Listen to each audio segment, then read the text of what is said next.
Have you ever wondered why some relationships, despite their promise, leave you feeling drained and confused? They begin with a spark so intoxicating it feels predestined. The way he looks at you, the words he says, the promises whispered under quiet skies, every detail seems to fit into a script that destiny itself has written.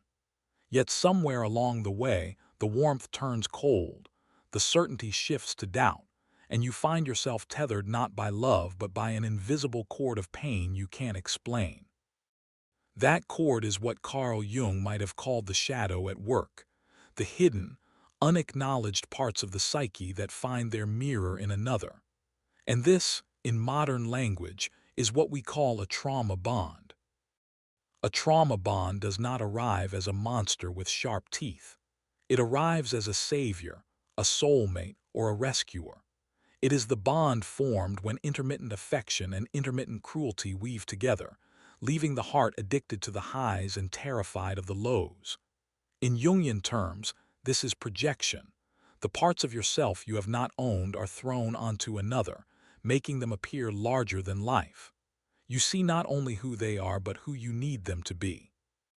The child within, still searching for protection, safety, or validation, grasps at their hand as though it were the final anchor in a storm. The danger lies in the rhythm, kindness followed by cruelty, intimacy followed by silence, gaslighting followed by apology. This unpredictable cycle locks the nervous system into survival mode. Your body craves the reward of affection after punishment, as though relief itself were love. The paradox is haunting.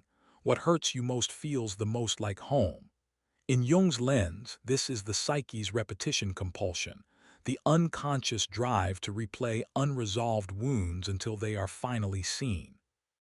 For the woman caught inside it, every red flag is repainted with hope, every insult rewritten as passion, every absence excused as fate. But why does it feel so magnetic, so fated? Because trauma bonds mimic the earliest patterns of attachment. If a girl grew up with love that was inconsistent, given one moment, withdrawn the next, then her nervous system learned that love is earned through endurance, patience, and sacrifice. She internalized the belief that closeness must come with pain. As a woman, she may unconsciously seek out the familiar rather than the healthy, drawn like a moth to the flame of what she already knows. The bond feels ancient because it is, the echo of her first lessons in love. The shadow archetypes deepen this illusion. The wounded maiden projects her longing for rescue onto the man who promises salvation. The exiled child within her surrenders to the authority of his moods, as though finally returning to a parent's arms. Even the sovereign queen, her true self, remains buried beneath layers of compromise, waiting for the day she remembers that she was never meant to kneel. Until then, she rationalizes, forgives, endures. She confuses survival with devotion. And here is the cruel trick of the trauma bond. It does not bind you through constant abuse. It binds you through contrast. If he were always cruel, you would leave. If he were always kind, you would thrive. But because he shifts, because the pattern is unpredictable, your psyche clings to the hope that the kind moments are the real him, and that the cruel moments are temporary shadows. This intermittent reinforcement is the same psychology that keeps gamblers glued to slot machines, waiting for the next win, unable to see the system is rigged. Jung would remind us that what is not made conscious appears in life as fate. This is why trauma bonds feel like destiny, because they are the unconscious reenactment of a forgotten wound. You are not just in love with a man. You are entangled with your own shadow, locked in an alchemical marriage of light and dark that will not dissolve until you face what hides beneath. The question is not, why does he do this? The question is, why does my soul recognize this as home? To see it clearly requires courage, for awareness itself is the first act of breaking the spell. Naming the cycle weakens its hold, like pulling back a curtain on a magician's trick. Yet clarity alone is not enough. The bond will whisper that leaving means losing destiny. It will tell you that no one else will feel like him, that this intensity is proof of soul connection. It will flood you with memories of tenderness each time you try to walk away. The bond itself is a seducer, desperate to keep you from awakening. But awareness plants a seed. Once the shadow is glimpsed, it cannot be unseen. Even as you remain, something within begins to stir, asking whether the cord that binds you is truly fate, or merely a repetition of pain dressed as love. That quiet question lingers, unsettled, waiting for its answer. The unsettling truth of a trauma bond is that it thrives in silence. When you do not name it, it grows. When you dismiss your intuition, it tightens. The woman inside such a bond begins to question not the cruelty she endures, but her own perception of it. She wonders if she is too sensitive, too demanding, or too fragile. Gaslighting compounds this confusion, warping reality until her own memory and feelings no longer feel trustworthy. And in this fog, the bond deepens. Jung described the shadow as the part of the psyche that the ego refuses to acknowledge. In the trauma bond, this shadow often manifests as self-blame. The woman cannot accept the possibility that the person she loves is betraying her spirit, so she internalizes the pain as her own failing. Each argument ends with her apologizing, each boundary dissolves under pressure, and each wound is hidden under the mask of endurance. She becomes both prisoner and guard, keeping herself locked inside. The archetype of the wounded maiden is particularly vulnerable here. She longs for validation and fears abandonment. The partner, consciously or unconsciously, exploits this longing, offering crumbs of affection that sustain the illusion of love. And because the maiden fears solitude, she clings to what little is offered, convincing herself that endurance is proof of devotion. The shadow whispers that leaving would confirm her unworthiness. So she stays, each day eroding her sovereignty. Yet within this pattern lies a deeper psychological dynamic, projection. The woman projects her own light onto the man, believing his approval is the source of her worth. She sees in him the father she could never please, the protector she never had, the mirror that reflects her imagined inadequacy. Jung wrote that the anima and animus are powerful archetypes that live in the unconscious, shaping how men and women perceive the opposite sex. In this bond, the woman's inner animus becomes entangled with the man before her, making him appear larger than life. His voice drowns out her own inner guidance, and she begins to live inside his reality. The nervous system itself is trapped in this cycle. It swings between hypervigilance during moments of conflict and dopamine-fueled relief when tenderness returns. The body learns to equate safety with reconciliation, mistaking temporary calm for genuine love. This biological loop makes leaving feel unbearable, even when the rational mind knows the truth. Here, Jung's insight intersects with modern trauma research. Until the body is regulated, the psyche cannot fully detach. Survival always speaks louder than logic. And yet something inside resists. A whisper from the sovereign queen archetype, buried but unbroken. She watches from within, waiting for the day the maiden grows weary of bowing, the day the fog of gaslighting clears enough for a glimpse of truth. For the queen knows that sovereignty cannot be destroyed, it can only be forgotten. The challenge is remembering. To remember requires confronting fear. Fear of loneliness, fear of rejection, fear of not being loved again. This fear disguises itself as loyalty, telling the woman that staying is noble, that endurance is love's highest proof. But beneath it lies the truth. Fear is the true captor, and fear is the shadow that must be faced. It is here that Jung's process of individuation becomes vital. Individuation is the journey of becoming whole, of integrating the unconscious into conscious awareness. For the woman bound by trauma, individuation means reclaiming the parts of herself she abandoned. Her anger, once suppressed, becomes a guide. Her boundaries, once dissolved, become sacred. Her intuition, once silenced, becomes her compass. Each fragment of self, once projected onto the man, must be called back. This is the slow unraveling of the cord. But it is not easy. To begin individuating often feels like betrayal. Betrayal of the bond, betrayal of the promise, betrayal of the illusion of fate. And so she hesitates. She bargains with herself. She tells stories about his potential, his wounds, his childhood, his capacity to change. She becomes healer, mother, confessor, all roles except sovereign. Her own needs shrink until they nearly vanish, replaced by the desperate hope that love can conquer all. And yet the quiet seed of awareness remains. Even when denied, it grows. In moments of stillness, in fleeting dreams, in the spaces between conflict and reconciliation, she senses it. This bond is not love. It is a mirror reflecting back her wounds, her shadows, her forgotten self. To see that mirror clearly is terrifying, for it means dismantling the illusion of destiny. But it is also liberating, for within that reflection lies the first glimpse of freedom. The question remains, however, how does she step through that mirror without shattering? How does she untangle her identity from the web of projection and fear? Stepping through the mirror begins with naming what has been denied. Words carry power, and to call something what it is breaks the silence that feeds it. Abuse loses art of its hold when it is called abuse. Manipulation weakens when it is named manipulation. A woman who whispers truth to herself reclaims fragments of her voice. Jung taught that what is made conscious no longer rules us from the shadows.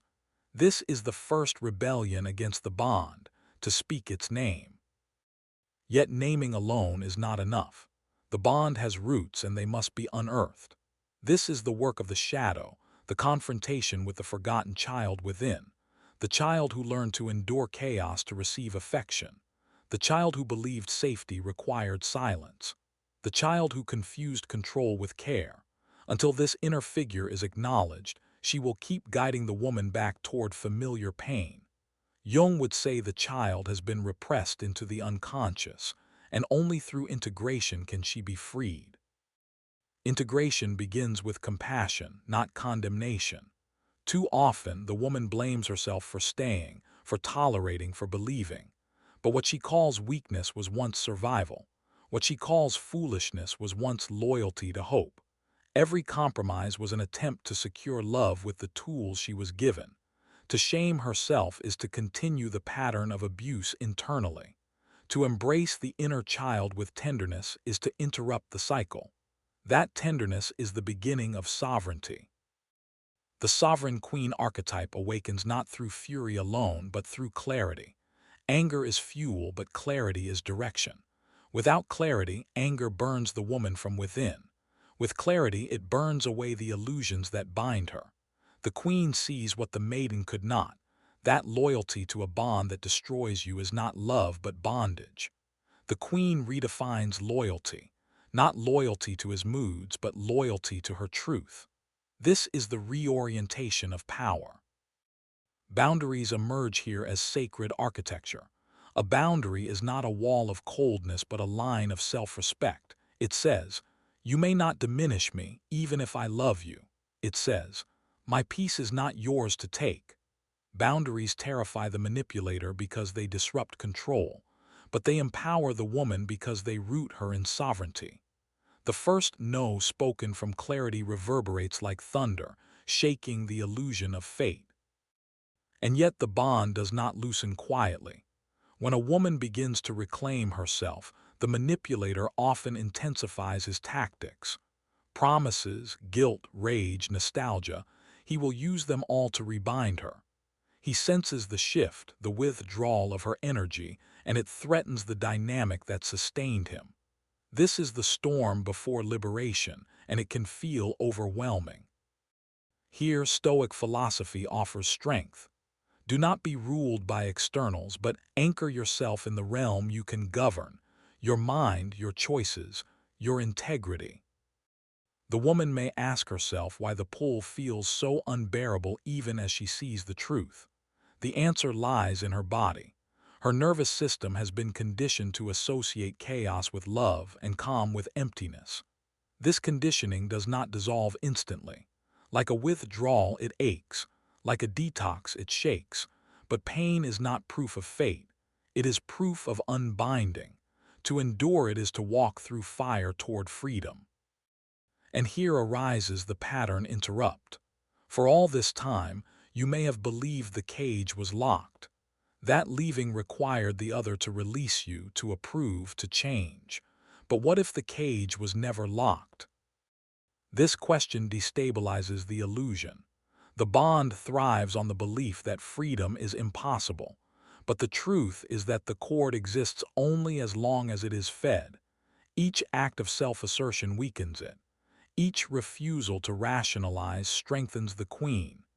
Each return of projection to its rightful place reclaims a piece of the self. Individuation, then, is not about erasing the past but about transforming it. The woman does not emerge untouched. She emerges marked but also made. She carries scars, but those scars become symbols. They are not reminders of her weakness but proof of her strength. They say she walked through a bond that felt like fate and still chose herself. And in that choice she becomes sovereign, not by accident, not by destiny, but by conscious will. Yet one question lingers in the silence after the storm. If the bond was never fate, what then is real love, and how will she know it when it arrives? Real love feels foreign at first because it lacks the chaos the body once mistook for passion. It is steady, not erratic. It is present, not withholding. It does not intoxicate by extremes, but nourishes by constancy. To a woman emerging from a trauma bond, this steadiness may seem dull, even suspicious. The absence of drama feels like emptiness until she remembers that calm is not absence, it is peace. Jung might say that she has begun to withdraw her projections, and now she sees more clearly. The nervous system takes time to adjust. Where once it anticipated punishment, it now learns to rest. Where once it braced for abandonment, it now receives presence. Healing is not ply about leaving what harms, but about teaching the body that safety can exist without cost. This is why patience is essential. The queen within does not rush to crown herself. She reclaims her throne with steady grace, rebuilding trust in her own perception day by day. Love in its true form does not require self-abandonment. It does not demand silence to keep peace, nor sacrifice of dignity to hold closeness. Love is recognition without distortion, presence without manipulation. And yet, the trauma bond teaches a woman to doubt this possibility. She wonders if such love exists or if it is only an ideal. Here, the work of individuation meets the discipline of stoicism. To seek love is natural, but to need chaos is not. The task is to govern one's inner realm so completely that no bond, however intoxicating, can dethrone the sovereign. Boundaries become the proof of this transformation. No longer set in fear of rejection, they are established in devotion to self-respect. A woman who has integrated her shadow does not fear being alone, because solitude no longer echoes abandonment, it echoes freedom. She no longer seeks permission to exist within someone else's approval. She carries her own authority. This is the mark of the queen archetype fully embodied. And yet shadows do not vanish entirely. They remain, but now they are allies instead of saboteurs. The wounded maiden may still whisper, but she is comforted, not obeyed. The exiled child may still tremble, but she is held within compassion, not suppressed. Individuation is not the erasure of pain, but the alchemy of it, the transmutation of wounds into wisdom, of scars into sovereignty. Jung compared this process to gold emerging from base metal. What once enslaved the psyche now enriches it. This transformation reshapes how love is experienced. Instead of mistaking intensity for intimacy, the woman now recognizes that true connection deepens in quiet spaces. Instead of tolerating disrespect, she demands reciprocity without apology. Instead of fearing abandonment, she chooses only those who honor her presence. She no longer confuses fate with repetition. Her love is chosen, not bound. It is at this point that the question of destiny returns. Was it all meaningless suffering, or did it carry purpose? Jung would argue that the psyche does not waste pain. The trauma bond, though destructive, served as the crucible of transformation. It forced confrontation with the shadow, compelled the awakening of the queen, and revealed the difference between bondage and love. In this sense, what felt like fate was actually initiation, the descent that forged sovereignty. Now imagine this. The woman stands where she once knelt. The cage is behind her, the key always in her hand. She no longer waits for rescue because she remembers she was never powerless. Each memory of betrayal has been rewritten into wisdom. Each scar testifies not to weakness but to survival. And in this strength, she becomes the flame that no shadow can extinguish. But as she rises, a new horizon opens before her. If she no longer confuses pain with love, if she no longer clings to bonds that diminish her, then what kind of love will she now allow into her kingdom? The love she now allows is unlike anything her past self could have recognized. It is not frantic or consuming. It does not ignite anxiety in her chest or leave her restless in her sleep. It arrives quietly, like dawn spilling over the horizon, illuminating without demanding. Such love honors her boundaries rather than testing them, and it respects her sovereignty instead of challenging it.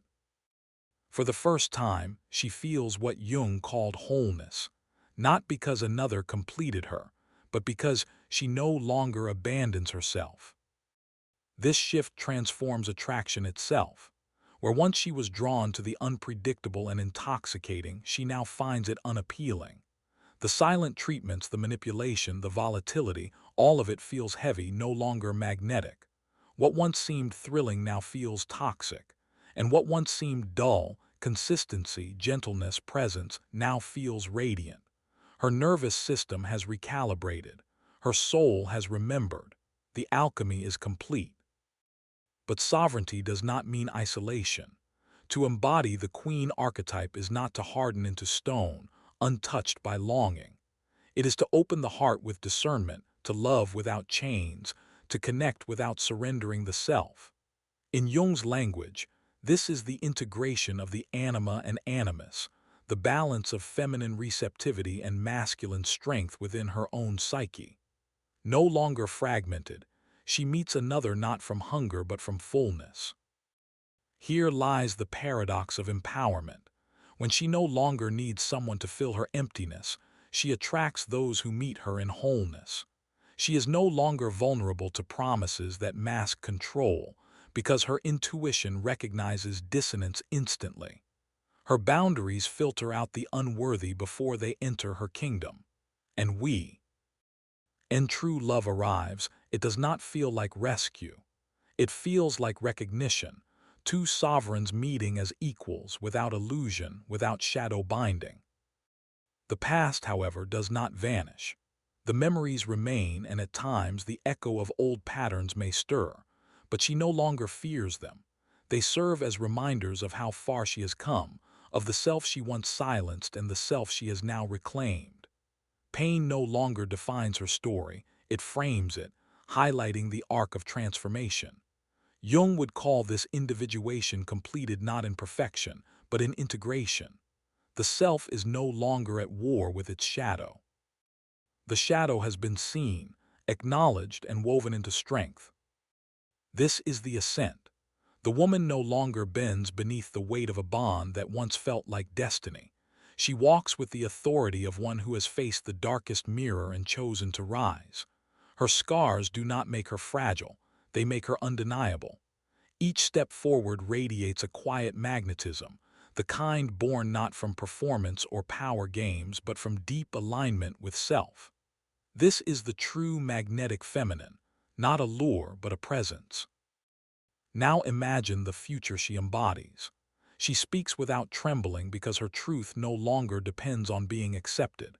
She loves without begging because her love is not currency but gift. She walks away without collapse because her worth is not tethered to staying. She chooses peace over drama, clarity over confusion, and self-respect over illusion. The queen has risen, and nothing can unmake her. And so the open loop closes. The question from the beginning, why trauma bonds feel like fate, is answered. They feel like fate because they mirror the unhealed wounds of the soul. But once the mirror is seen, once the projection is withdrawn, the illusion shatters. What remains is not bondage disguised as destiny, but freedom disguised as self. This is the final truth. The woman who awakens from a trauma bond discovers that fate was never in another's hands. It was always in her own. And in choosing herself, she does not lose love. She finally becomes capable of receiving it in its purest form. Share the moment you finally said, "Enough," and reclaimed your power in the comments below. The woman who sees the truth chooses her peace.